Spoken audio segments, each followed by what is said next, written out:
Hello and welcome back to your second IELTS listening practice test. As always, there are 4 sections with 40 questions in total. Remember to use the time to read through the questions and to check your answers when I prompt you. Well, let's begin. Section 1. You will hear a conversation about a language course, but before that you have some time to look through questions 1 to 5.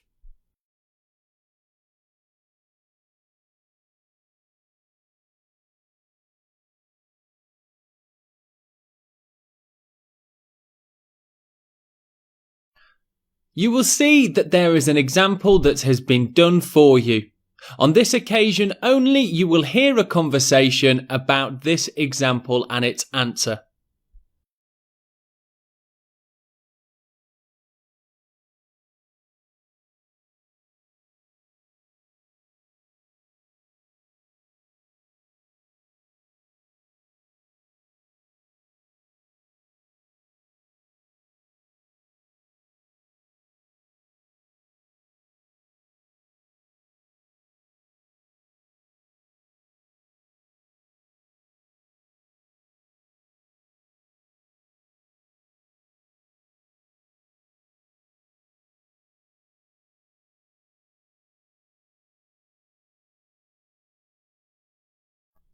The answer is level 3 or intermediate, and you can see that this has been filled out for you.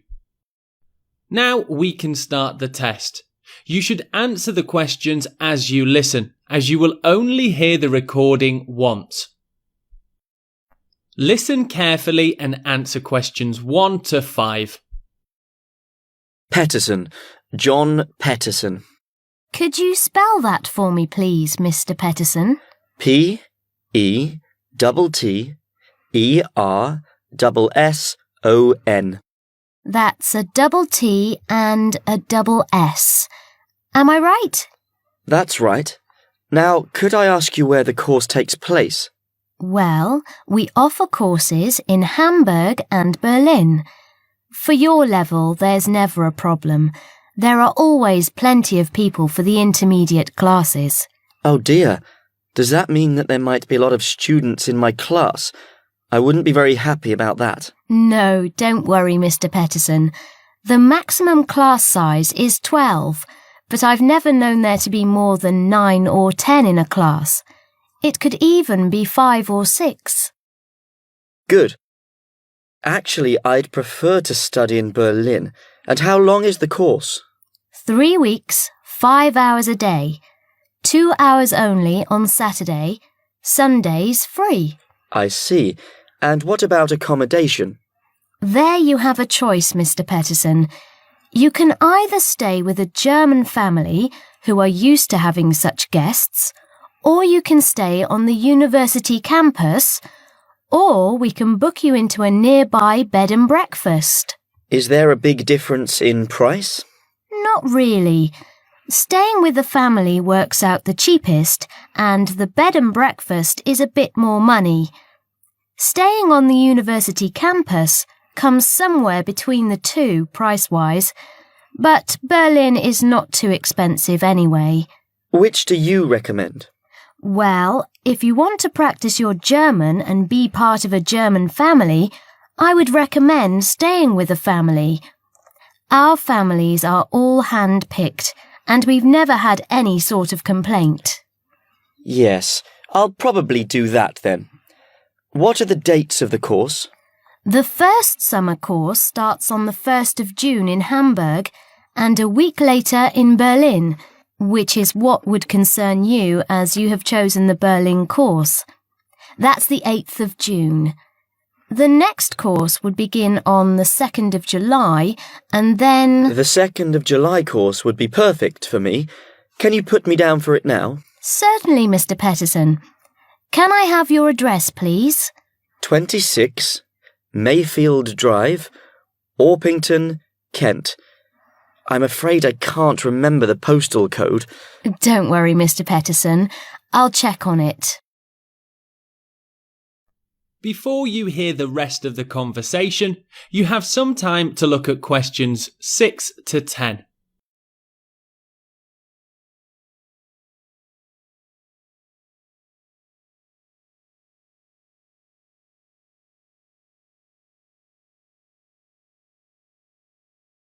Now listen and answer questions 6 to 10. There are a couple of other things I'd like to ask. Certainly. What do I need to bring on the course? Well, apart from the obvious, you'll need our textbooks. I'll email you the name and publisher. You should be able to find it in your local bookstore. If you do have problems, call me or email me and I'll see what I can do. We provide the computers, computer disks, translation exercises and all that sort of thing, but you will need a good dictionary. We recommend Langenscheidt, which is more than adequate for your level. You don't have to go and spend a lot of money on an expensive dictionary. Not yet, anyway. Maybe you will when your German reaches a very high standard. That would be very nice. Now, finally, what about the cost of the course? And how do I pay? Would you like to pay that in pounds or in euros? Euros would be fine. In that case, it's 550 euros. You can pay by credit card if you like. Oh dear, I'm afraid I haven't got a credit card. How else can I pay? That's not a problem, Mr. Peterson. You can pay by bank transfer. Fine. By the way, I forgot to mention I am a full-time student. Have you got a student card? Oh, yes. Then that does make a difference, you'll be pleased to hear. You are entitled to 35% off the full price. And if you can persuade a few people to join you, it would work out even cheaper. How do you mean exactly? Well, for every 5 people you find, 1 goes free. In other words, if there are 6 of you, you get 1 free course. Of course, in reality, you would divide up the savings amongst you, presumably. Right. Well, I'll see what I can do. Thank you. Not at all, Mr. Peterson, and I'm sure you'll enjoy the course. There are, of course, sightseeing possibilities. Would you like me to send you our brochure describing them? Yes, thank you. I'd appreciate that. Anyway, thanks for your help. If I want to call back, who do I ask for? Susanna. I'm here most of the time. That brings us to the end of section 1. You now have 30 seconds to check your answers.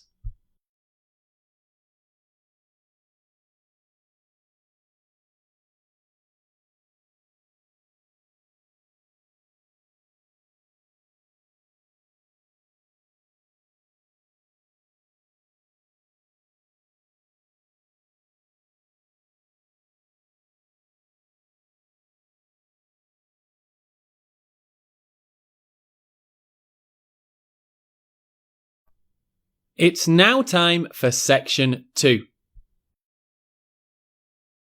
Section 2. You will hear a radio talk about agricultural regulations. But before that, you have some time to look over questions 11 to 15.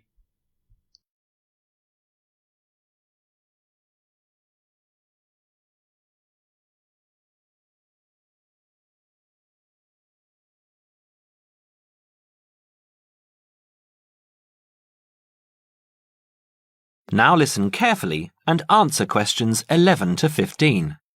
Could there be clearer proof of the arrogance and indifference of those who are supposed to keep our food safe than the muzzling of John Verrill? Agriculture is a business, true, and businesses have to make money. But this shows how ministers and officials put the profits of the agriculture business before the well-being of the British people. Mr. Verrill, a pharmaceutical chemist, was appointed to represent consumers on one of the many committees that advise the government on food safety. When he tried to do his job, though, and wanted to warn ministers of a danger to children's health, he was refused permission to do so. The danger comes from hormones given to cattle in the USA and some other countries to make them grow faster. They speed up the animal's development to maturity, thus making meat production more profitable. There have, however, long been fears that the hormones have horrendous effects on the people who eat them, causing diseases as serious as cancer. Once these hormones were used on British cattle too, but over 20 years ago they were banned in Europe for being too dangerous. Indeed, so concerned is the European Union that it banned imports of hormone-fed beef years ago, much to the fury of the US government, which wants to sell it all over the world. Several years ago, the USA and Canada asked the World Trade Organization to declare the ban illegal and to punish Europe for failing to lift it. The WTO, with its long record of refusing to let environmental or safety concerns interfere with trade, agreed, imposing fines of more than $120 million a year on the EU for its refusal to back down. The British government now backs the Americans, claiming that there is no proof that hormone-fed beef does any harm. This is where Mr. Verrill comes in. He is very angry with the government, especially as their claim comes out just after a Danish study shows that growth hormones are 200 times more dangerous than was previously thought.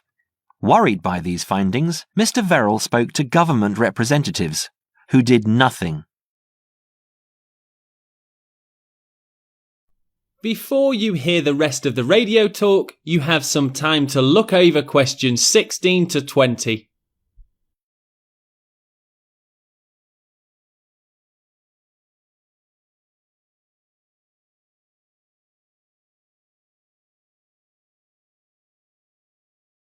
Now listen and answer questions 16 to 20.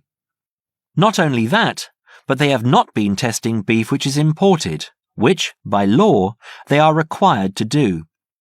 This directly affects the British public, as about 40% of the beef British people eat comes from abroad, supposedly from countries like Brazil, which does not allow the use of growth hormones. Brazilian beef is stocked by some British supermarkets and widely used in catering. Yet, when a Brazilian farm was recently visited by EU inspectors, a large stockpile of this banned substance was found. This is not the first food scandal we have had in our country. Take the present concern over a well-known chocolate company. Several months ago, the company found out that its sweets were contaminated with a rare form of salmonella, but they did nothing about it, leaving their sweets in the shops to be bought by the unsuspecting public. It was not until 5 months later, when several children had suffered food poisoning, that the chocolate bars were removed from the shelves. It makes you wonder how many other dangerous foods have been allowed onto our plates. That is the end of section 2. You now have half a minute to check your answers.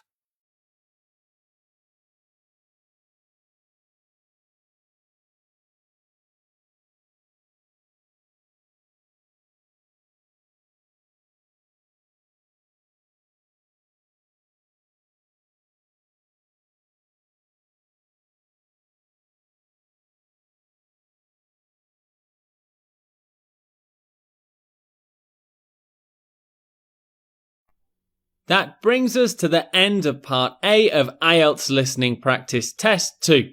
If you're ready, move straight on to part B for sections 3 and 4.